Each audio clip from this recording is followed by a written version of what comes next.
तो कहीं ना कहीं आपका जो नाराजगी है वो प्रदेश नेतृत्व से है, जो शीर्ष नेतृत्व है उससे नहीं।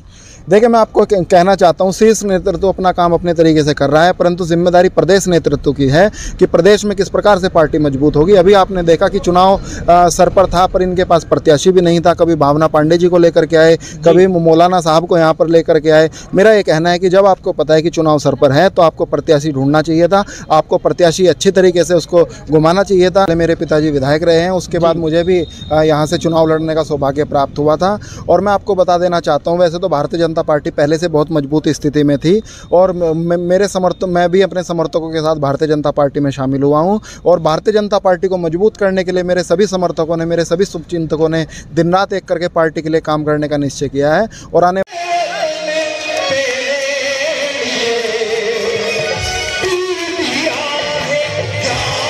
आप विचारधारा की बात करते थे, क्या कुछ कहेंगे इसको लेकर के? देखिए, मैं आपको बता देना चाहता हूं, बचपन से ही मेरे पिताजी मतलब जब से बहुजन समाज पार्टी स्टार्ट हुई उसके फाउंडर मेंबर के रूप में उन्होंने कार्य किया। शुरू से ही वो बहुजन समाज पार्टी के साथ लगे रहे। बहुजन समाज पार्टी ने भी उनको विधायक बनाने का काम किया, मुझे भी प्रदेश अध्यक्ष और तमाम बहुत सम्मान देने का काम किया। परंतु आज मैं देखता हूँ कि लोकल स्तर पर जो यहाँ के पदाधिकारी हैं, चाहे प्रदेश के लोग हो, चाहे जिले के लोग हो, चाहे यहाँ पर जितने भी लोग हैं, सभी लोग बहुजन समाज पार्टी को आगे बढ़ाने का काम नहीं कर रहे हैं।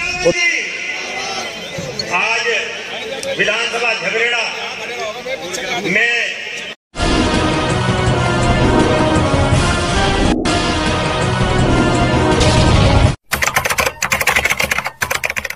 कार में मित्रपाल और आप देख रहे हैं BM UK TV। इस वक्त मैं झबरेड़ा विधानसभा में और उत्तराखंड के मुख्यमंत्री पुष्कर सिंह धामी की आज एक बड़ी जनसभा थी और यहां से जो बसपा के प्रदेश अध्यक्ष रह चुके हैं और वर्तमान में भारतीय जनता पार्टी के वरिष्ठ नेता माने जाते हैं आदित्य बरजवाल जी, बहुत बहुत स्वागत है। आज अपने काफिले के साथ आज उत्तराखंड के मुख्यमंत्री पुष्कर सिंह धामी का जो काफिला था वहां पहुंचे थे, क्या कुछ कहेंगे इसको लेकर के? सबसे पहले तो आपका बहुत बहुत धन्यवाद। आज हमारी झबरेड़ा विधानसभा में हमारे प्रदेश के मुखिया पुष्कर सिंह धामी का एक चुनावी जनसभा थी यहाँ पर, जिसमें हमारे जो प्रत्याशी है त्रिवेंद्र सिंह रावत जी वो भी पहुँचे थे और मैं भी अपने साथियों के साथ काफ़ी भारी संख्या में यहाँ से अपना काफिला लेकर के कार्यक्रम में शामिल हुआ।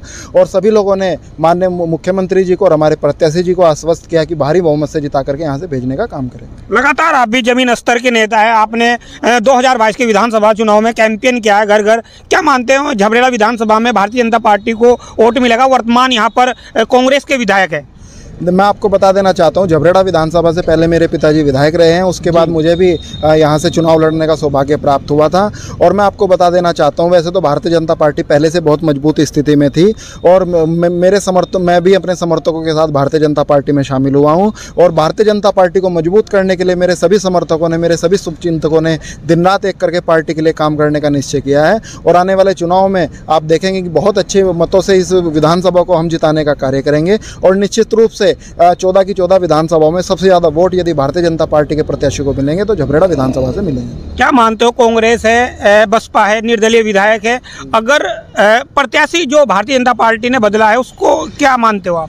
देखिए, ये तो पार्टी का निर्णय है, लेकिन पार्टी ने जिसको भी प्रत्याशी बना करके भेजा है वो सोच समझ कर भेजा है। पूर्व में यहाँ से मुख्यमंत्री भी रहे, बहुत ही अच्छा कार्य उन्होंने लोगों के लिए किया, चाहे आयुष्मान योजना हो, चाहे कोई भी योजना हो, सभी बहुत अच्छे तरीके से यहाँ पर कार्य करने का काम उन्होंने किया। मैं आपको बताना चाहता हूँ कि सभी लोग कमल के फूल को निशान मान करके कमल के फूल पर बटन दबाने का काम करेंगे और एक एक वोट भारतीय जनता पार्टी के प्रत्याशी को जिताने का काम करेंगे। मैं एक सवाल लूंगा आपसे, आपका हृदय परिवर्तन कैसा है? लगातार आप विचारधारा की बात करते थे, क्या कुछ कहेंगे इसको लेकर के? देखिए, मैं आपको बता देना चाहता हूँ, बचपन से ही मेरे पिताजी मतलब जब से बहुजन समाज पार्टी स्टार्ट हुई उसके फाउंडर मेंबर के रूप में उन्होंने कार्य किया। शुरू से ही वो बहुजन समाज पार्टी के साथ लगे रहे। बहुजन समाज पार्टी ने भी उनको विधायक बनाने का काम किया, मुझे भी प्रदेश अध्यक्ष और तमाम बहुत सम्मान देने का काम किया। परंतु आज मैं देखता हूँ कि लोकल स्तर पर जो यहाँ के पदाधिकारी हैं, चाहे प्रदेश के लोग हो, चाहे जिले के लोग हो, चाहे यहाँ पर जितने भी लोग हैं, सभी लोग बहुजन समाज पार्टी को आगे बढ़ाने का काम नहीं कर रहे हैं और दूसरों के इशारे पर यहाँ पर पार्टी को कमज़ोर करने का कार्य कर रहे हैं।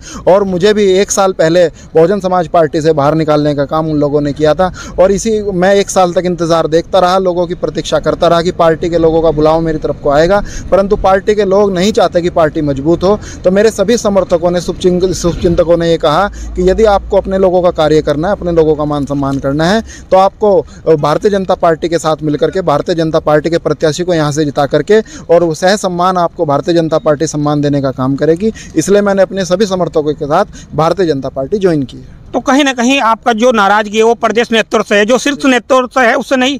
देखिए, मैं आपको कहना चाहता हूँ, शीर्ष नेतृत्व अपना काम अपने तरीके से कर रहा है, परंतु जिम्मेदारी प्रदेश नेतृत्व की है कि प्रदेश में किस प्रकार से पार्टी मजबूत होगी। अभी आपने देखा कि चुनाव सर पर था, पर इनके पास प्रत्याशी भी नहीं था। कभी भावना पांडे जी को लेकर के आए, कभी मौलाना साहब को यहाँ पर लेकर के आए। मेरा ये कहना है कि जब आपको पता है कि चुनाव सर पर है तो आपको प्रत्याशी ढूंढना चाहिए था, आपको प्रत्याशी अच्छी तरीके से उसको घुमाना चाहिए था। ये तो खाना पूर्ति की बात हो गई कि यूपी से ला करके प्रत्याशी यहाँ पर देने का काम उन्होंने किया है। क्या मानते हो 400 पार कह रही है कि भारतीय जनता पार्टी 400 पार? निश्चित रूप से पिछले 2 बार से भारतीय जनता पार्टी की सरकार इस देश में है। हमारे प्रदेश में भी भारतीय जनता पार्टी की सरकार है और डबल इंजन की सरकार के साथ बहुत मजबूती से भारतीय जनता पार्टी सर्व समाज का विकास करने का काम कर रही है। और इस बार जो भारतीय जनता पार्टी का नारा है कि अब की बार 400 पार, निश्चित रूप से 400 पार होने का काम करेंगे।